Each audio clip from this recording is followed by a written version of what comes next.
Kamu udah nonton belum video tentang saham yang sudah kita bahas sebelumnya? Ada saham, ada juga pasar saham. Kalau pasar tradisional atau mall, kamu pasti udah tahu kan? Nah, kalau pasar saham itu apa sih? Terus bentuknya gimana? Daripada kamu bingung, yuk kita mulai kenalan dulu dengan yang namanya pasar saham.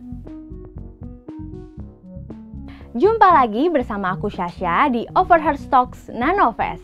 Di episode kali ini kita akan kupas tuntas seputar definisi dari pasar saham. Oke, kalau saham mewakili satu perusahaan, maka pasar saham adalah kumpulan dari semua perusahaan yang sahamnya diperdagangkan secara publik. Gak cuma buat transaksi jual beli aja, pasar saham juga jadi tempat bagi investor buat melakukan penelitian atau analisis. Kenapa? Karena di dalam pasar saham kita bisa dapetin informasi dan laporan finansial dari perusahaan yang terdaftar. Jadi, misalnya nih, kalau kita memutuskan mau beli saham, kita bisa tahu duluan gimana sih kondisi perusahaan yang akan dibeli. Pasar saham juga dianggap sebagai indikator utama ekonomi suatu negara atau dunia secara keseluruhan. Sebegitu besar ya impact-nya. Contohnya aja, kalau ada kenaikan di pasar saham, maka ini jadi tanda ekonomi diperkirakan akan tumbuh. Sebaliknya, kalau ada penurunan di pasar saham, tandanya ekonomi sedang lesu. Lalu, di mana sih lokasi pasar saham ini? Kita tahu bahwa pasar tradisional atau mall ada wujud tempatnya. Nah, begitu pula pasar saham. Lokasi pasar saham biasanya terbagi berdasarkan geografis atau negara.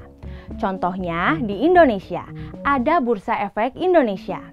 Di Cina ada Shenzhen Stock Exchange. Di Inggris ada London Stock Exchange.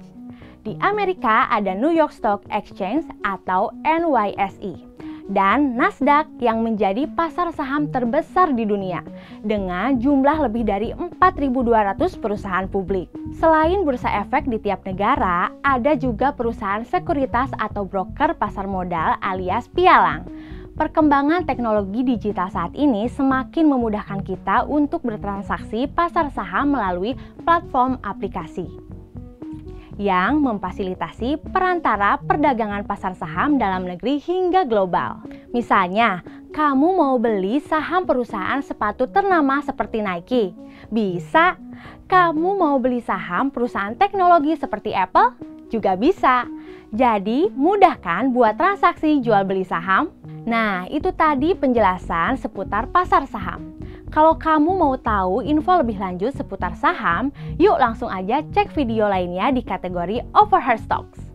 Oke guys, jangan lupa untuk tekan tombol subscribe, like, share, dan komen di bawah. Kira-kira video apa lagi yang harus kita bahas ya? Sampai jumpa lagi di video berikutnya.